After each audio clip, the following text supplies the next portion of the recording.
All right. We are here. Reddit cast number 1 starting up. Reddit cast? No, credit cast. Credit union cast. That's what we're not. We are done. We were talking about that before the podcast. That's not podcast talk. Nobody really cares about my opinions on banks and credit unions. But if you do, it's true. And you're a member of a bank, leave immediately. Because you're not a member. You are a customer of a monolithic corporation who is there to make money for their shareholders, and join a credit union where you are a member, and thus the credit union makes decisions for you. You own a piece of it. You are a member.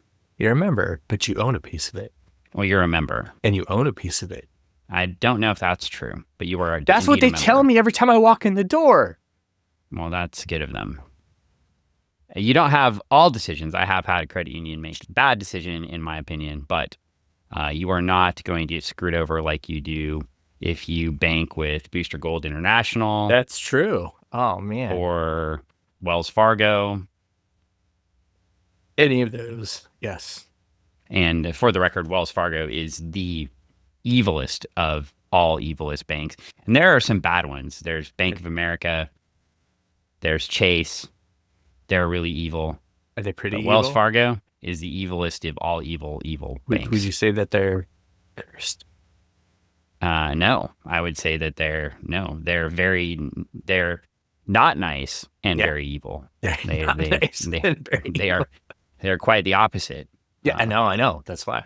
But if you are an Indian scammer on the internet and you would like a bank to launder money through using Zelle, Wells Fargo, I believe, is a great one for you. You could do that. Wells Fargo had a motto. I believe it was called 8 is great. 8 is great. And I guess we are getting banking cast. Oh my gosh. I started as a joke thinking we were done. And I said, it's kind of like black hole. Actually, it's not a black hole.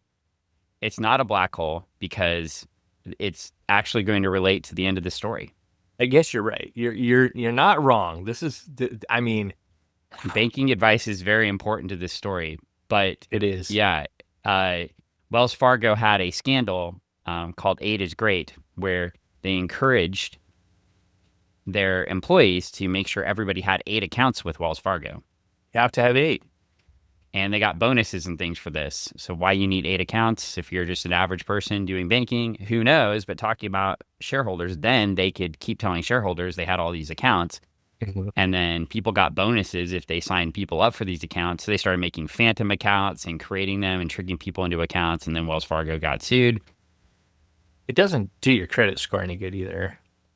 I don't know if that impacts your credit score per se. Well, if they're credit cards, yes. Yeah, no. If they are credit, yes, you are correct. If they're credit accounts, yeah. If you open multiple accounts and then do credit cards, or they, instead of doing a loan out of your regular one, and they do a loan out of something else, and then something bad happens to you, and you're not paying attention to that one account, then yeah, it's bad, and it hurts your credit score. Then all of a sudden you're basically letting somebody else run your accounts, and then that's a terrible idea.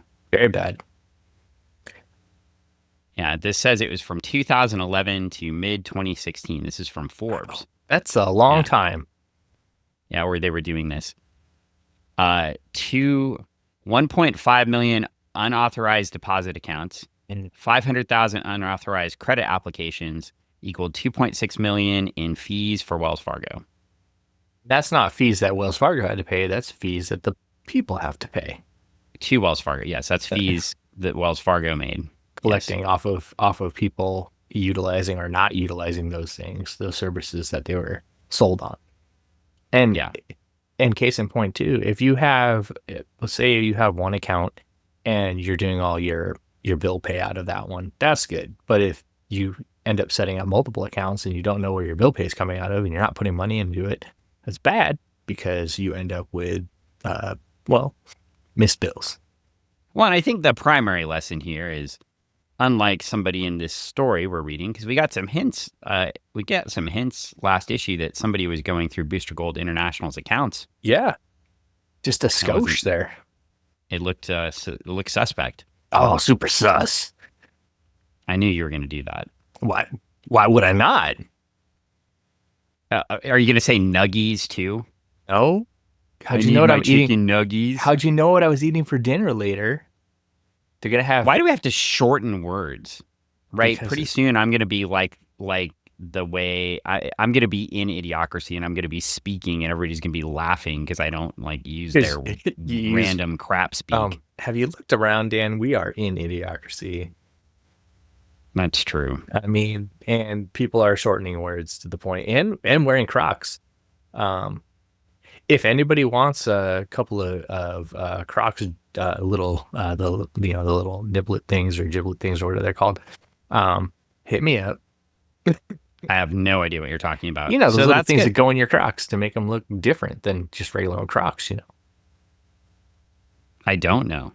Well, you will when you get that box from Crocs, and then I send you some Crocs that fit. You're gonna love them. I do not want Crocs. You're gonna wear them. I don't want Crocs. You might not want them, but you're gonna love them. I just go barefoot. No, you put them on, and all of a sudden it's like it marries to your foot, and you're like, "Gosh, I don't know how I live without these." And then you got another pair that just shows up, and then all of a sudden another pair, and you're 3 Crocs deep. Yeah. Broadcast. Sure. Well, 8 is great. I guess that applies to Crocs. And 3 for me. 3 pairs of Crocs. I only have one pair of feet. 1 pair of feet. Yeah. Set of feet. I don't need 3 pairs of Crocs, but hey, it's life. I mean, I hope you have 2 feet. I have 2 feet. That makes a pair. That would be a pair. By definition. Why do they call it a pair of pants, Dan? It's only one pant.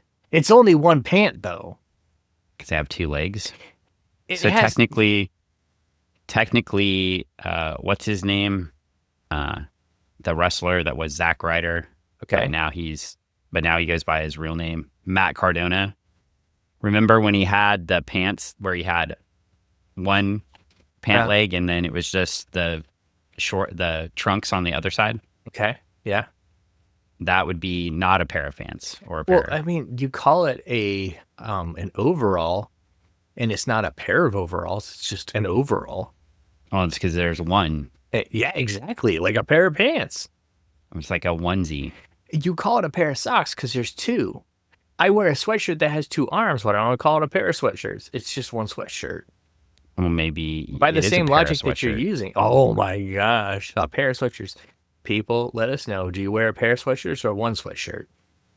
I don't know. Oh, do we wear? If I have a shirt on that says Funny Book Forensics, but you have a sweatshirt on, are these a pair of shirts or a pair of sweatshirts? It would be 2 distinctly different shirts being worn by 2 different people at the same time. And this is the logic that is going to keep the Strait of Hormuz open. So we are going to continue into Action Comics number 594, a Booster Gold appearance I didn't own. And now you're like bewildered at why you would never own this, because after seeing this, you're like, this is just like Booster Gold. Well, until 10 months ago, I didn't own all the original Booster Gold run either. So True. That is, I owned all the later Booster Gold stuff. I owned all the Justice League stuff. But I didn't have the original run, and Millennium is coming here. It seems to never arrive. It's coming, everyone. Millennium is coming. It's like that long session you can't wait to get over and just never happens. Talking about the podcast, or you're talking about? Yeah, the podcast. Jeez. That's exactly what I was talking about. Well, guess who was winning this time? It looks like Booster Gold. I just want to say that I do harp on John Byrne. Yeah. I did say that I thought that the LaRocque art was better when we did the Legion story. But I didn't think the John Byrne art was bad. True. This cover is bad. What are you talking about? Cue a Queen song. He's got dirt on his face. He's disgrace. Yeah, this cover is terrible. Booster doesn't look like himself, but if you were trying to get a crossover book and you're using Action for that, which apparently they were at the time, and you were trying to promote Booster, I think you'd want Beefcake Booster. Also, is that a waterfall coming from Superman's chin? It looks like it. I mean, maybe Superman threw up or something. I don't know. No, he's in a puddle. Oh, okay. He's in a mud puddle. Hence the dirt on his face. Yeah, it's not a good cover at all. It's really not. It doesn't really show off Booster's good attributes. I mean, he's got a big thigh and all, but I mean, where's his 8-pack? You don't see that. Yeah. Where's his ass? Yeah, I mean, it's behind him, of course. And it shows some of the worst parts about the uniform, like the giant pop collar. And it's just not a good cover. I mean, if you were walking by this as a kid on the stand, would this be something you grabbed? If I was a kid, I'd be like, why is Superman losing to Booster Gold? Or you don't know who Booster Gold is. That's true. Who is this guy beating up Superman? Then I had to read it because I'd be very concerned and also confused. Yeah. I'm just saying this cover doesn't pop. It doesn't pop. That's true. And it's an annoying white background cover, which always gets dirty. Oh, yeah.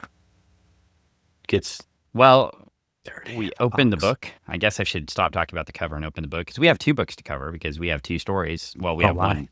We have 1 story in 2 books. 1 story, 2 books. We're also covering this beautiful book here. Is it a pair? And it's a 2-part story. I don't know if you call that a para story. Pair of books. How do you wear them, Dan? We flip the page and Booster Gold and Superman are on the cover, and we open the first page and it says all that glisters. Glisters. Is that like a glizzy? Oh, the hot dog. Like Dr. Doom in his multiple hot dog eating challenge. I don't know. Well, after we get Booster Gold and Superman on the cover, we get the Batman symbol on the first page. I'm very confused now. I mean, you got Booster and Superman, and then Batman. Okay, let's go. I mean, everybody's here. It's great. We're going. Well, we get writer John Byrne, penciler it's John Byrne and Keith Williams. Oh no, hang on. Keith Williams inks. Okay. Now I'm getting this figured out. Hold up. Let me try this again. John Byrne's story and all the pencils. Okay. John Byrne and Keith Williams inking. Huh. Tom Ziuko on colors. Okay. John Constanza, who has never lettered anything else. Never. On Not letters. No. He's written Michael letters. Carlin and is editing. He's written many letters, individual ones that are all capitals. Yes. And Superman was created by Jerry Siegel and Joe Shuster. Booster Gold created by Dan Jurgens. And Batman created by just Bob Kane. Oh, just Bob Kane. I have a pin on my other hat that would surely say something different. I have a finger that would also indicate something different. Yeah. That was to Bob Kane. Yeah, definitely. Because also they mentioned Dick Sprang in here, but they don't mention Bill Finger. That's an injustice. Bill Finger definitely made the Batman that you like. Right, which it's funny that Dick Sprang is mentioned in the book, but they don't. Unless I missed the Bill Finger reference, but I found the Dick Sprang reference. So anyway, we're already demonetized, so we can cuss as much as we want now. So, well, we'll take whatever money we get and put it in a credit union. And put it in the credit union? Yeah. Yeah, that's exactly what we should do. Because I'm a member and an owner. I'm also a member. Well, we get the Batman and Jason Todd, Robin, swinging through the city. Do you know how you know it's still Jason Todd? How, Dan? Because he has short pants. Ah, short pants. The dead Tim giveaway. Drake had the long pants. And Jason Todd in the short pants. Yeah. And so if it's this time period, Dick Grayson's already Nightwing, so it's not Dick Grayson. And it's Jason Todd and white eyeballs. White eyeballs. That's what this mask does. Ah, yes. He's very excited because he gets to see Superman. Yes. And that's a good summary of this initial conversation. Yeah, that is basically the whole conversation. Oh my gosh. Fanboy, fanboy, fanboy. And then we find out that Superman has called Batman because he found a scrapbook. And Superman, all of Superman's powers and his history of working with print newspapers as Clark Kent, he shares with Batman that he doesn't know how to trace different types of papers, like literally the weight and things of paper, which seems unlikely since he literally works in the newspaper business. Yeah, I would think he would know, but then again, maybe he doesn't. Paper comes in all different sizes and shapes. In fact, he says, I can see right down to the molecular structures of the thing, but as far as things like fingerprints and paper stock, I just don't have the knowledge to decode such things. Uh-huh. He needs a master detective. The whole time, Robin is still very excited. Superman is not excited that Batman is bringing along another kid into his universe. He's like, great. I got rid of all those newsboys, and I got rid of that Jimmy, and now... Yeah. And the Legion, too. I got rid of those kids, too. Yeah. And now I got this kid. Yeah, he got rid of them forever, didn't he? Yeah, he got rid of the Legion forever. Yeah, this Superman. This Superman. And, well, Superman is flattered.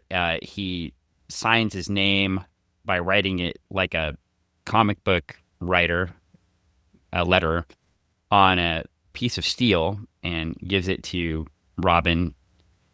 Now, do you think that the Joker will, in the future, use that to cut Robin up and murder him? I would hope not, but I feel like that's foreboding.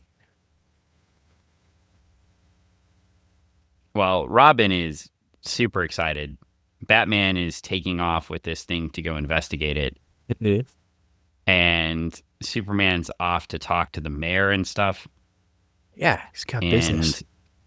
We just had 5 pages of Batman and Robin and Superman talking about a scrapbook. Yeah. Exciting stuff. I'm sure this is setting up for something in the future. It's setting up for something in the future, of course. But definitely nothing about this story. It never comes back again. It never comes back. It's definitely a Chekhov's gun. Well, we get to the next page, and we get Trixie walking through a city, or through Metropolis. I think that's Jerk the Jerk in the background. It might be. I'm not exactly sure. It might be. Trixie is walking through the city, thinking, and it says, there's a poster that says, Booster Gold says, we don't need another hero, with a big thing, like Ghostbusters sign over Superman. And then she sees Booster flying through the city, and she yells at Booster, and he completely ignores her. And she's yelling, Booster, wait. There's no introduction to this character if you read Action Comics and not Booster Gold, so you have literally no idea who this is. Just like, okay, some guy. Blue and some woman walking through talking about a guy in a suit. I don't understand. There's no context to why Trixie is here. There's no explanation of who she is. This is what we call shitty editing. Oh, because you are introducing. Hey, we're already here. So yeah, no. Well, they have that expectation that everyone is reading all the books, and they're gonna. Yeah, that is not true. It's not true. Especially when we read the Legion crossover, and it's like over-explaining everything. Mm-hmm. And this is to the point of absurdity. Yeah. And here it's just like, yeah, everybody should know who a supporting cast member in Booster Gold is. Mm-hmm. So Booster is in his own book, which apparently no one is reading because we're crossing over Superman again. Bringing him back. And in the Justice League, where Trixie does not appear at all. Ever. Yeah, that I remember. I mean, maybe like a couple panels or two or something like that, but She's it's not she's a memory. significant.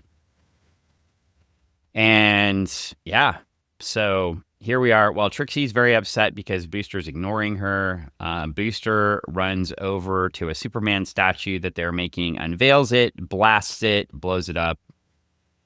And now we're back to the Daily Planet. Lois in her very late 80s hairdo. Oh yeah, it's a hair cut. Yeah, it is. It's kind of like it's the same haircut that all those barbers do on Facebook now. Oh yeah, yeah. The broccoli head, Yeah, is that like a blowout taper? I guess. Yeah, it's very popular again. So Lois is at her time and ahead of her time. Well, it's very popular for the boys now. They want that Lois Lane look. Yeah. So it's, again, I don't mean to be sexist or disrespectful. Anybody can certainly have whatever haircut they want. It's just interesting that this is how societal norms for gender just continue to flip and change. You know, maybe just wear whatever hair you want. That's Or have no hair. Or have no hair, or some hair. Yeah. However you like it. It's a hairy situation. It is a hairy situation. Lois is, we're going to sum this conference. Lois is pissed off because she has to attend a press conference and she doesn't consider that investigative journalism. Probably for a Booster Gold press conference, I'd probably agree with her. Then true. Booster Gold gets up at the press conference and starts talking about Superman and his crimes against humanity. Apparently, Superman went to the country of Kurak and invaded it on his own, busting a bunch of weapons up and things like that. Mm-hmm. This was in Adventures of Superman 427, if anybody wants to look that up and back read a little. It. Yeah. I mean, we certainly can. I feel like that was a plot to a movie. I think I feel like they just did that in the recent Superman movie. Yeah, it was literally because that's because Snyder.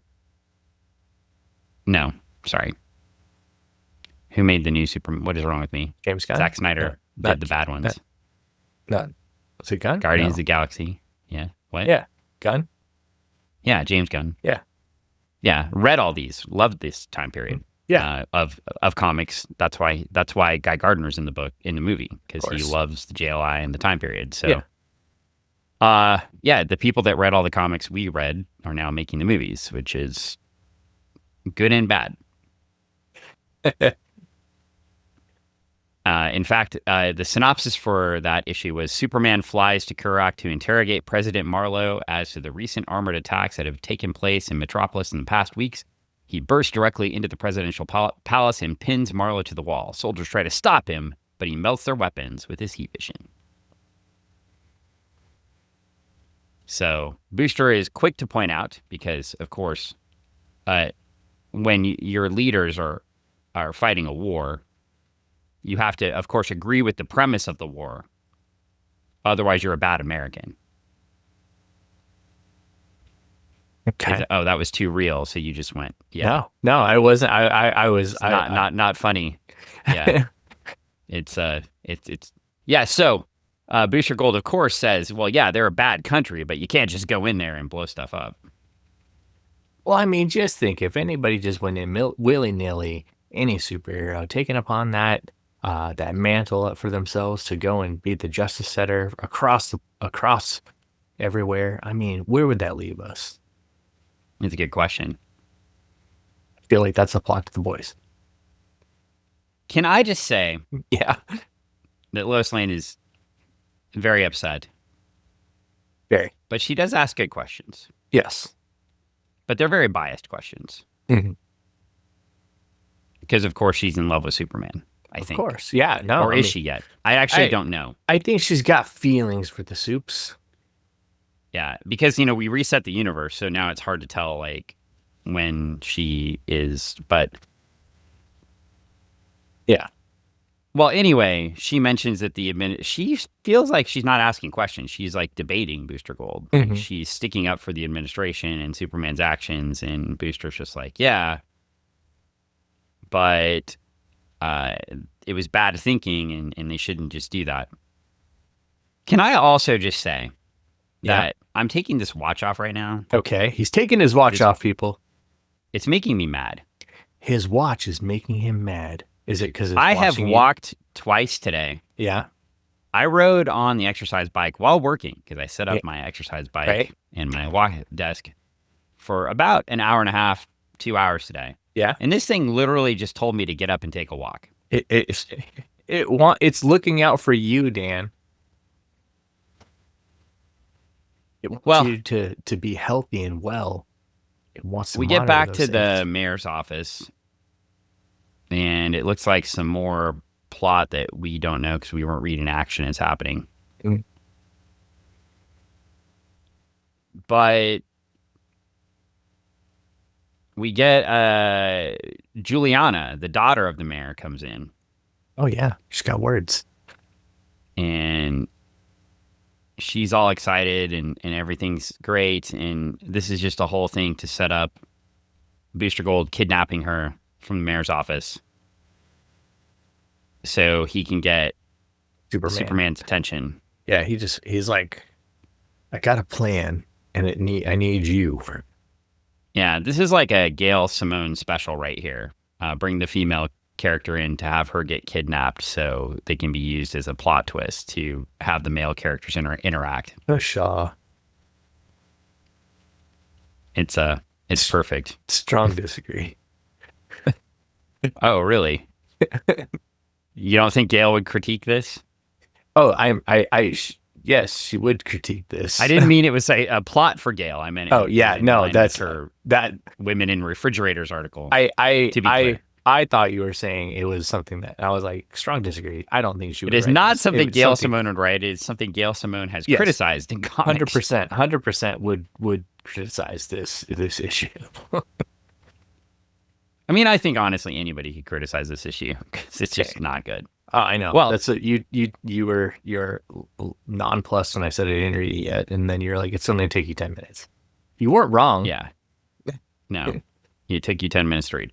Well, anyway, Superman is at some sort of proclamation because it's almost Superman Day. Because that's what they were talking about with Batman at the beginning. Yeah, Superman Guess I forgot Day. to mention that. And then the Booster Gold beats up a woman off panel to get Superman's attention. Awesome. Yeah. Loving that. Not good. Not a good look. And Booster. then, yeah, just absolutely. That's going to get clipped someday. Me saying Booster Gold beats a woman off panel. Loving that. Oh my God. Yeah, go ahead. Somebody clip that so I can be immortalized for saying that. All right, I'll take that note. And then now we get this is okay. Anyway, Superman comes in, saves the girl, starts fighting with Booster Gold, and Booster Gold starts shooting at Superman, and then Superman's actually hurt. Booster Gold beats up Superman. They talk and banter about nothing for 3 pages. 3 pages of nothing. And then Lois Lane is back at the Daily Planet, and she is talking about Booster Claude, and here's your story, and she writes a really biased story, and her editor's like, Perry White is like, yeah, this is a super biased story. You can't just write this. And she's like, of course I can. And then somebody comes up to her and says, Booster Gold's beating the crap out of Superman, and she goes and grabs a cameraman because Jimmy's not there, and they go out to shoot it. And then on page 21, Booster Gold is standing over Superman.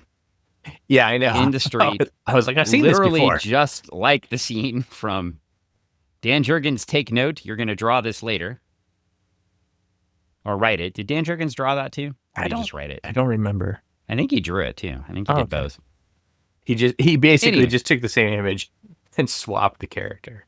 With Lois Lane with different hair. Yeah. And Yeah, and then, but at the end, intrigue, Booster Gold flies in. What? Another booster? Well, what it would have been really cool if he flew in with the cape, because then you could tell he really was thinking about going there. It's 2 boosters kneel before us. Well, next issue, The Ghost of Superman in Action Comics 595. But we are instructed to finish this story by going to Booster Gold. Yes. Number 23, which we are going to do right now. Right now. Without hesitation. None whatsoever. Pulling it out of the plastic.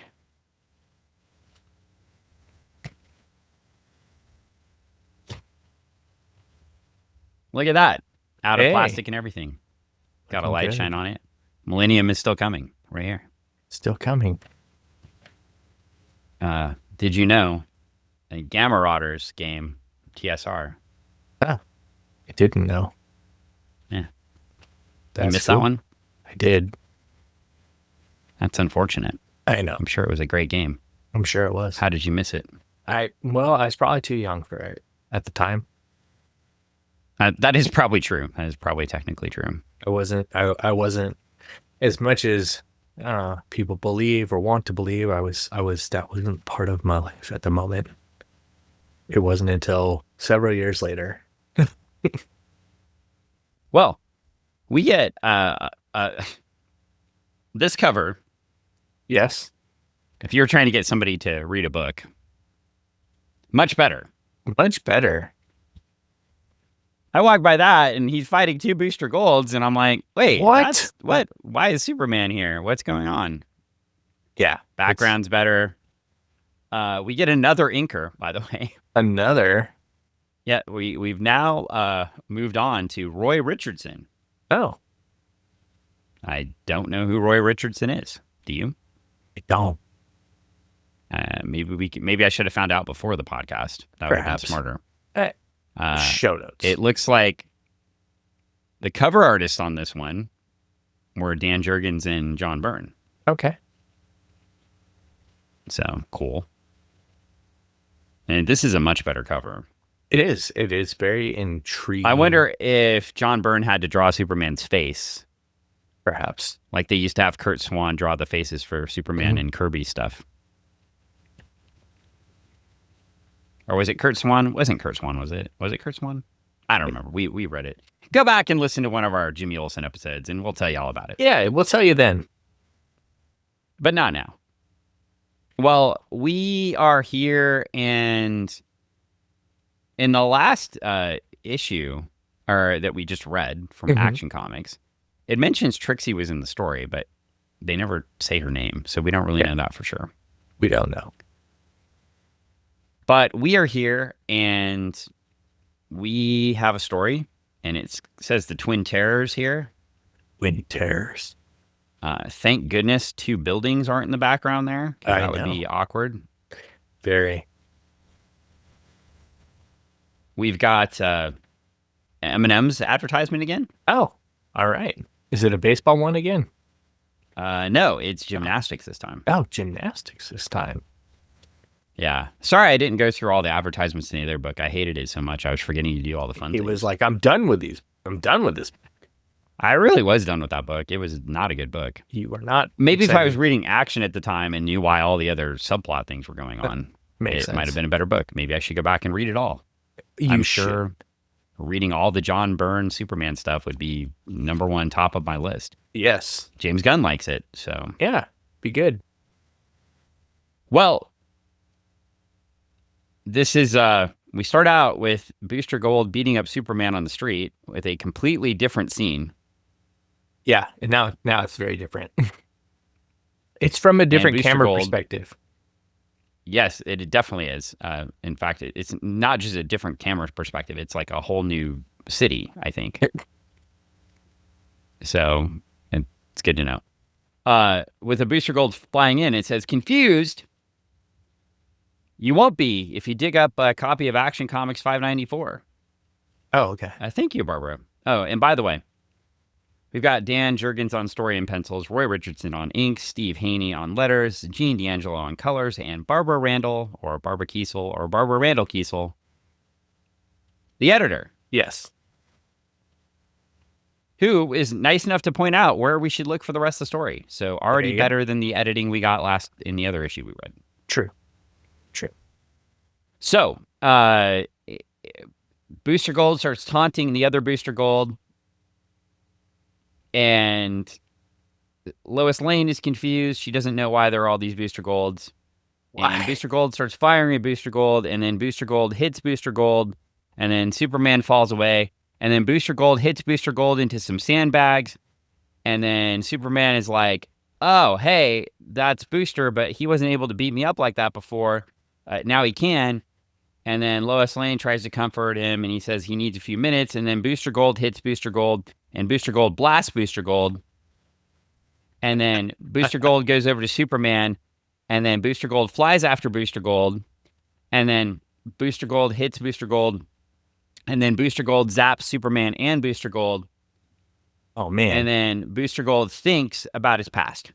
Yes. As one does in a point of reflection after you get blasted by yourself. Yeah, did you get all that? Gold. Yeah, I did. Yeah. A lot of smacking, blasting, and grappling. Yeah, there's a lot of Booster happening. It's so much. It's almost like there's two of them. Well, Booster Gold thinks, well, when I pull Soupy's cape out of the fire, this city will know who the real hero is. Yeah. Who's made the real sacrifices.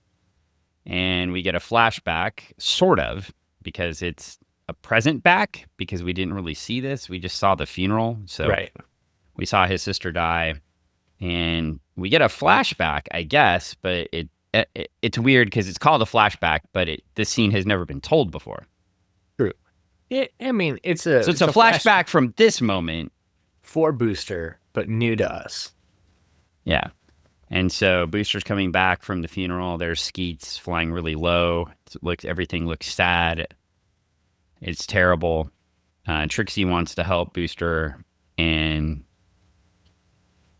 then she goes to him and she's like, I'm sorry, Michael, but we can't leave you alone. Your behavior has been very strange lately. And I think you owe us an explanation. At the very time you were supposedly in another dimension trying to save Michelle, you were here in Metropolis. I saw you and you completely ignored me. And she just figured she'd bring that up. Yeah. Now. It's important. It's part of the script. And then he sees the other Booster on TV and he's like, oh, I've got to go take care of that. Because they then spend a page and a half telling what happened in the other book. Mm-hmm. They just told you to go read. And Booster is outraged, and he goes to try to beat up Booster. And so, on page 8, Booster is fighting Booster again. But then Booster pulls Booster's arms off. What? That seems impossible and improbable. Well, good news, it was a robot. So one of the boosters was a robot. So the booster that was beating up Superman all last issue in Action Comics was actually a robot booster. And then Superman, or Booster, blasts the robot, blasts all of its things off his uniform, everything. And then it's just a robot. And then he beats up the robot some more. And literally, we just read a 1964 Silver Age Superman story. Totally. It's not done yet, but we've beaten up a robot. Because like Superman robots from other people.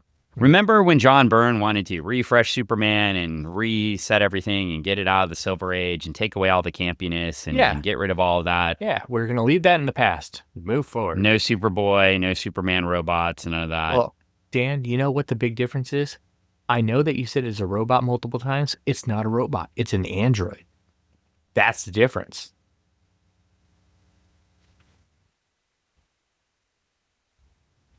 Yes. That's the difference, Dan. It's an android. Data would be very upset. To call him a robot? Yeah, he's not a robot. He's an android. Now, we get an advertisement for a book in here. I was making fun of some of the other books that are advertised. Here's another 12-issue maxi series as we are moving toward Vertigo, but we're not quite there yet. This one's by Mike Barron and Barry Crane. I remember seeing these ads when I was a kid and never ever picked up one of these books. Yeah. probably because I don't get reminded of them till I see these ads. It was called Sonic Disruptors. I have no idea what it was about.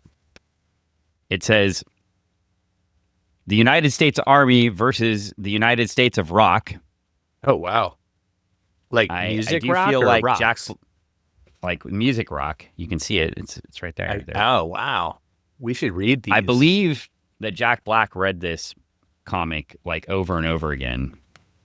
And then was like, I'm going to make School of Rock. I'm going to make Pick a Destiny. I'm going to have nothing but rock stuff. And then when it comes time for me to cameo in movies or be another role in a movie, do a voice, I'm going to rock. Become my own He'll say, band. I want to rock. I want to rock. Yeah. Yeah. What if it was a rock band consisting of rocks? What if it was a rock band consisting of all rocks? That would rock. And yeah, it would also roll. It would. Well, they'd have to be round, Dan. Unless they were on a hill, then they would probably definitely roll. But if they're like flat on the bottom, they might just stay. It could happen. Steady. You Could never happen. know. I'd like to see that movie. This was a 12-issue maxi series, and since people have talked about it for decades, I'm sure it was a good one. It probably was.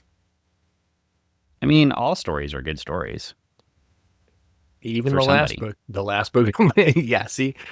The qualifier. I mean, the last book was a story. It was definitely a story. I am not sure. Somebody out there loved continuing to the story. Well, we blow up the robot and we get totally Bronze Age or Silver Age robot down here. It's good. You said it was an android. It was an android. That's what you said. We find out that in the android there was a tiny piece of kryptonite, and that's what was messing Superman up. And then Booster Gold holds it toward him, and he's like, I'm going to keep this because I might need it someday to beat you up again. Amulet of power. And then he's like, I'm suspicious. I think I know who made this android. Oh. And then on page 12, Lex Luthor suddenly appears, and he's like, I made the android, and I'm recording everything, and I'm going to go after that for the first time in any of these interactions, which does sort of make sense. I'm going to go after Booster Gold. I'm taking out Booster Gold International. I'm going to outbid them on everything. Oh man, he's eyeing it up. We're done with the 1000 now. And we're now fighting Lex Luthor, which does make some sense. In Metropolis, it makes sense, 100%. And now we get a page which I should have scanned by now and already sent to the owner of the Retro Emporium in Kent, Washington, one Ann Smith. Yeah. Yes. We have the Saturday morning cartoon advertisements. See, she would love that. Yes. And this is a 2-page spread. We've got Smurfs. We've got these weird bear things. Like the Care Bears. We've got Fraggles. Whoa. You got Alf. What's Saturday morning without Alf? We've got Chipmunks. Yeah. We've got Small Archies. Oh, yes. Like. Oh, those are the gummy bears. Oh, the gummy bears. Yes. Okay. Yes. Those play at the shop, don't they? Sometimes, yes. Because they're bouncing here and there and everywhere. Yeah, there's a lot of stuff going on here. It's good. It is. And one to grow on too. So I don't know what a foofer is. Is this blue dog down here? I don't know. That one escapes me. Yeah. So we also have all of a sudden we interrupted that fine story for Lex Luthor to send out another minion after Booster Gold and Superman, since they're standing there, and we get a guy is this a Green Lantern? I know it looks like one, but it's not. Are we sure? Do we know who this is? I don't know. I'm sure we'll find out, but he's in a green suit. He's all green. He's got a scepter that's glowing green like a lantern ring. Yeah. So there you go. So it's let me see if I can find his name. working for the highest bidder, Lex Luthor. hires a Green Let's see. Lantern. We've got antagonist. Attack Dog 1 is his name, and this is his single appearance. Oh, Attack Dog 1. Attack Dog 1. William Will Roberts. Bill Will? Attack Dog 1. Do you think that he's a precursor to Wild Dog? No. Okay, well, he hits Superman and turns him red. So is this Roy G. Bigelow again? It could be. I mean, he's using different colors. Yeah. Well, he sends a missile with a net on it to steal the kryptonite from Booster Gold while Lex Luthor is watching in the background laughing. And finally, here on page, well, it's an advertisement. And it's tiny. It's only like at the bottom of the page. But we get a list of the entire Millennium crossover. Oh my. You get all the books. Millennium number 1. These came out weekly, by the way. That's 8 straight weeks. That was bold. Yeah, very bold. We have Millennium crossovers in Firestorm, Flash, Justice League International, Outsiders, Wonder Woman, Batman, Blue Beetle, Legion, Secret Origins, Superman, Young All-Stars, Adventures of Superman, Booster Gold, which we'll read next time, Green Lantern, Infinity Inc., Wow. Teen Titans Spotlight, Everywhere. Action, Captain Atom was everywhere. It's on all the books. Millennium just went all over the place. It was fantastic. So it was good. Get it all. Well, we are here, and then Attack Dog 1 is fighting. He hits Superman. Nothing happens. Superman grabs him, carries him up to the sky, and he says, "Gulp. Oh no." And he's like, camera lens. I wonder who's watching. He's like, "You enjoying this, Mr. Luthor? Haha." I don't know why the kryptonite's not affecting him, but did it cover that on one of the pages? Did I Maybe miss it's that? not kryptonite. No, like he stole the kryptonite from Booster Gold, didn't he? But it like went off panel, so we don't know if he's got it or not. Okay. Well, Being a lead box. Anyway, Superman takes him out. He takes everything away from him. We find out his name is Will Roberts, electronics group at Booster Gold International. And that all the stuff is made by Booster Gold International. Oh my. And then Superman's like, this is an obvious frame up because Booster Gold, you and I are best friends and you would never do this to me. Yeah, they're best friends. They're super tight. They are super tight. The guy that just was saying you wanted to keep the kryptonite so he could fight him later. They're best buddies. Of course. And Booster Gold's like, "I've saved Metropolis lots of times, Superman. See?" And Superman's like, "Yeah, maybe it's they can't trust you because they don't like you and stuff. Do you want me to leave town?" And Superman grins, "Yes, of course I do." And then we get all sorts of things happening here. And yeah, it's fantastic. You just skimmed over the end of the book. You didn't even... You're like, No, yeah, we're not at the end. Oh, We're okay. here. I'm here. Okay, okay. I thought you were just like, yeah. No, and I'm that's not the book, skipping this. everybody. So That's the story. Booster gets on TV. No, I'm distracted right now because all of a sudden, people around me decide to do things when in the middle of my stuff. So, I see. And we get this going on, and the Booster Gold comes in, and he crashes Lex Luthor's yacht party. As Booster would do.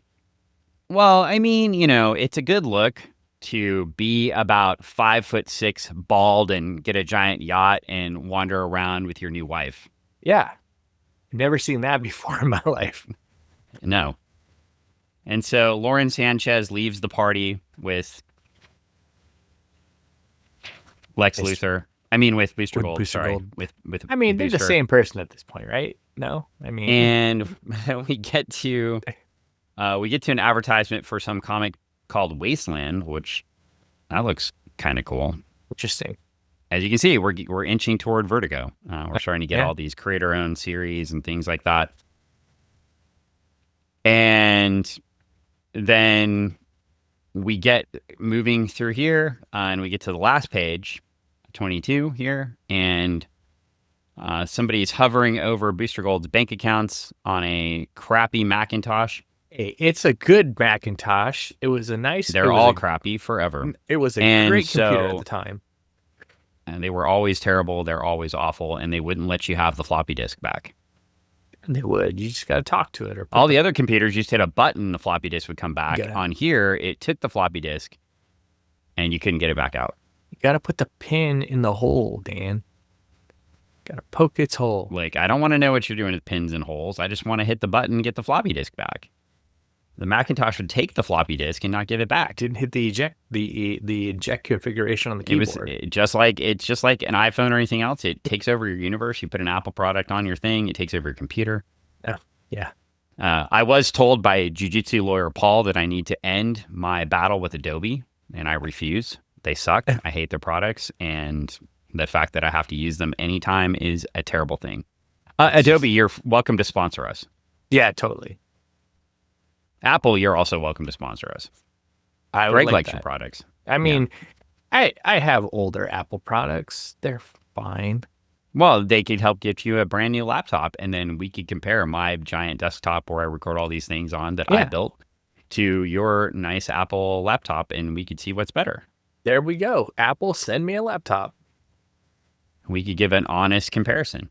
Well, anyway, we get next issue, Betrayal. And then we get into the gold exchange, and we do get another advertisement for Millennium, and it says, one of these people has waited 1,000 years to betray us. I wonder if it's going to be longtime character Perry White, longtime character Lois Lane, or Superboy's Clark Kent's best friend, a best girlfriend, Lana Lang. Oh my gosh. Because there is no Superboy, so... One of them is about to do it.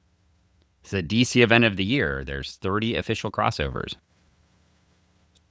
That's so many crossovers. How do you keep up? Crisis, Legends, and then the one you remember, Millennium. It's stuck. It's burned into my memory. Maybe I should go on Amazon right now and go order the Millennium Omnibus, because I do not have any of Millennium books. Yeah, no. The only Millennium books I have are the ones that I just have because they were the series I was collecting. So I have the Legion ones and I have the Booster Gold ones. Maybe I'll go to a bookstore and buy the book at a real bookstore. Good luck finding it. I'm sure it can happen. In fact, there's a bookstore right down from the Retro Emporium you could go to, and find it. I'm sure it's not going to be there. Yeah, while I appreciate the sentiment, sometimes the challenge is real.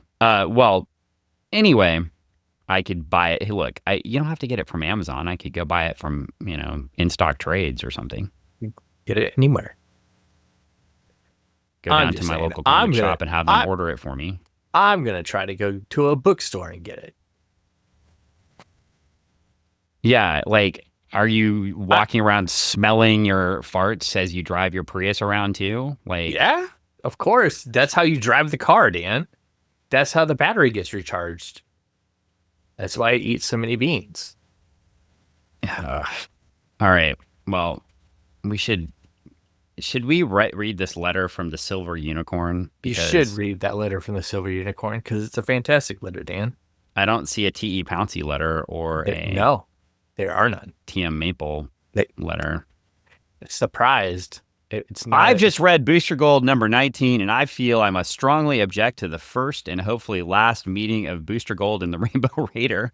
Having seen Booster in action for a little over a year and a half, I think that it is safe to say that he could easily shrug off the effects of the Raiders' Class C emotion beams, and assuming that Dan approves of Booster's handling in the Justice League, even without his costume, he should have been fast enough to clobber the Raider before he got off a shot. Yeah, we kind of question that too, right? Yeah. Why is he fighting? Of course. Let alone 3. Just look at Booster's triumph over the Royal Flush Gang in Justice League number 4. We read Justice League number 4. I wouldn't say it was a triumph. Not to mention that he was wearing his flight ring when he fought the Raider. On to other things. If you're still interested, if I could go back in time, I'd first go to ancient Egypt and learn how they built the Great Pyramids. Oh. Then I'd go to the 19th century London and discover Jack the Ripper's true identity. Or I might go back to Russia around 1917 to see if the Tsarina really escaped execution. Or perhaps I'd go to late 16th or early 17th century London and ask Richard Burbage if he wrote Shakespeare's plays. Or if I was truly an adventurous mood, I would go back to the year 0 or the year 33. I'm not sure which would be more interesting, his birth or his death. The Silver Unicorn at 7382 Bridge Street, Pulaski, New York, 13142. It is very clear to me that if the Silver Unicorn had been alive and been a kid in the 2000s, they would support QAnon. Oh, you're probably not wrong. No, they just list a bunch of conspiracies and want to solve them. All right. And so that is me being done with those two books, quite frankly, and I will let you chime in. They were awful. They were books, and we had to read them to get to the next portion of the story. I like to see the other characters and stuff pop up in the books, so that was nice. But at the same point, both of these books could have been one book, just like this podcast was one podcast, and we didn't need two books. No, and we're at 56 minutes, so it wasn't even a long podcast. It was, this was not us going on for an hour and a half on two books. This is, they were just, and we bantered at the beginning too. I mean, there was not much substance to these stories, and it worries me because obviously I know the end of the book is coming, and we mentioned the kind of villains they're fighting and different things, but now we're on to Millennium, and I actually haven't read the next issue, so I don't know what happens to Booster's characters in Millennium. I assume one of his group is going to be one of the Manhunters. Oh, don't say that. Why would that be? It's going to be Trixie. Damn it. Because it's going to be that, because the whole Millennium thing was all these characters revealing themselves to be Manhunters. My gosh.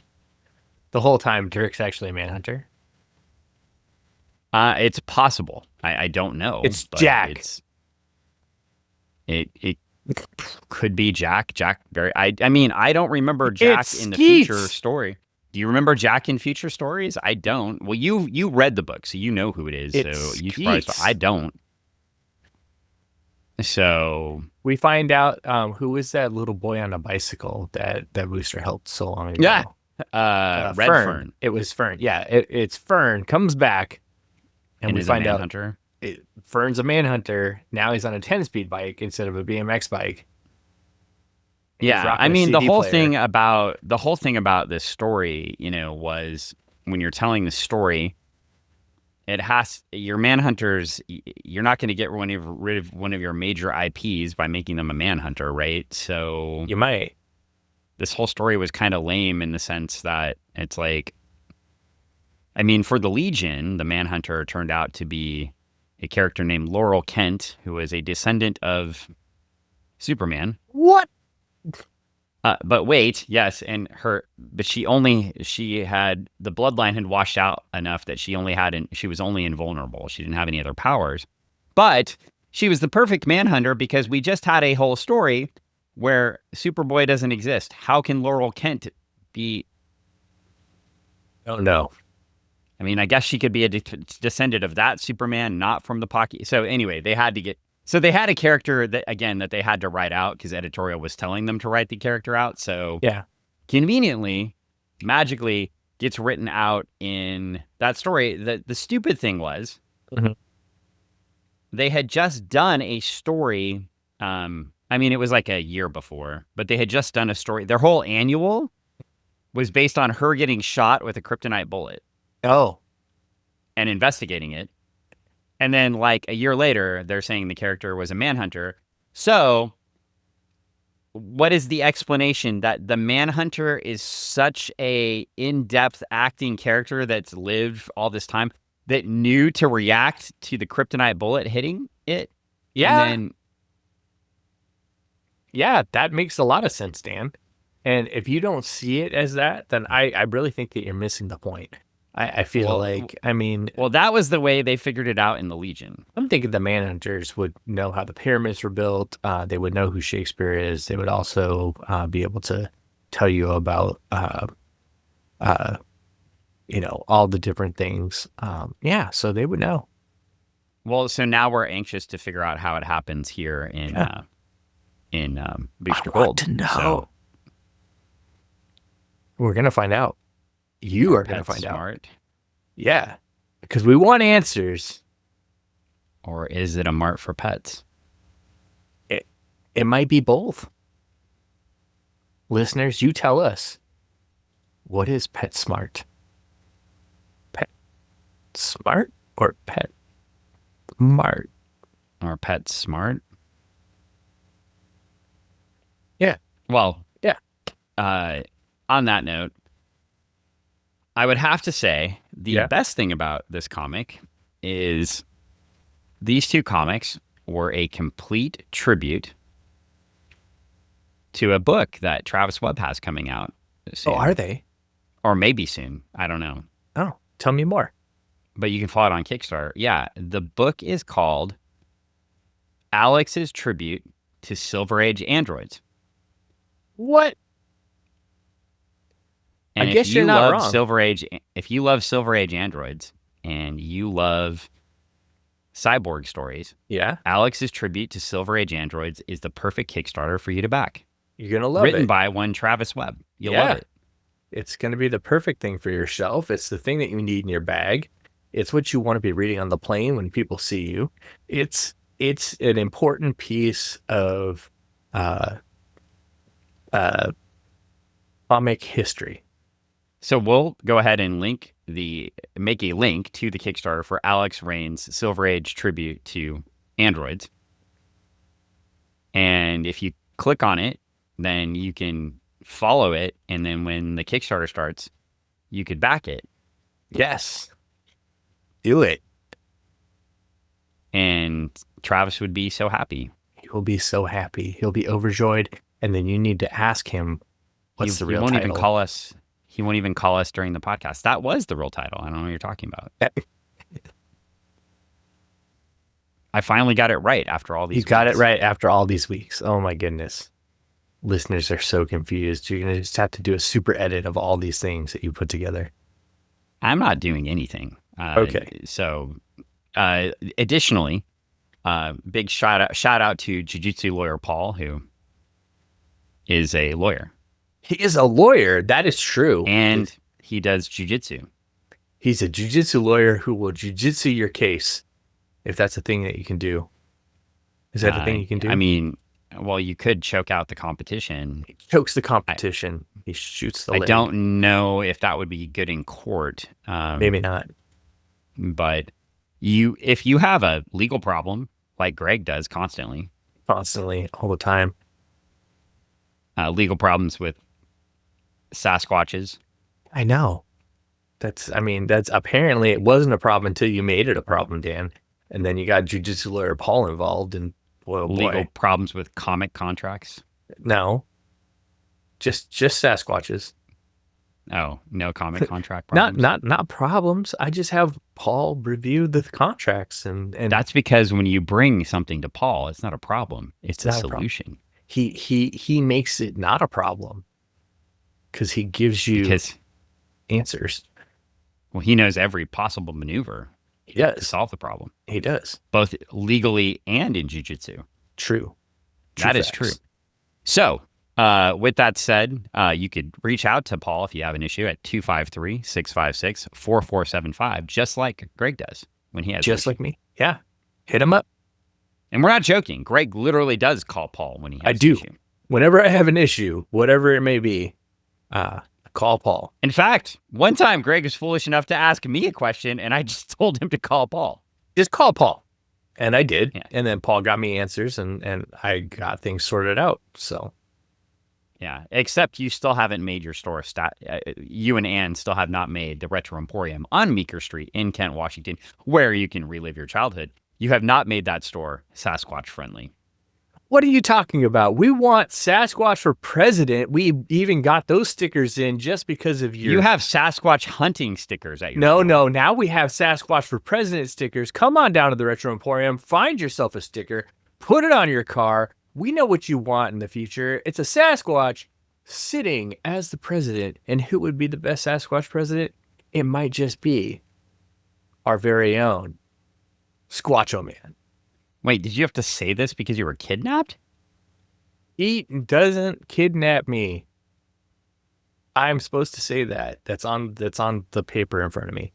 Oh, I see. I mean, I did not. Like a scary thing. I didn't have to say it, people. We do want him as our president. That's why we have the stickers. We want Sasquatches in the White House. Okay, well, on that note, it's probably a good time to wrap up the podcast then, now that we know that you're not being influenced by anything. No. And we'll go ahead and wrap this one up. But next week, we are on to Millennium. And so, not the Millennium Falcon, though. No, and not the Millennium TV show. But on to and we're not the Millennium miniseries, just the Millennium issues of Booster Gold, the crossover issues. So maybe we'll figure out what happened in Millennium and give you a summary. There you go. Probably not, because I don't think I have time to read all that. I think Dan can read 30 comic books in a week. I know. I know you can. I can't read 30 of my current comic books. The gauntlet has been thrown. People, you tell Dan what you want. Do you want Dan to read all these comics so he can give us a full synopsis and description of where we're going and how we're getting there? Good luck. Good luck. I want it. So let Dan know. Yeah, are pets smart? Or is it a mart for pets? And on that note, we're out of here. We'll talk to you later. Goodbye, everyone. Bye. Have a wonderful week.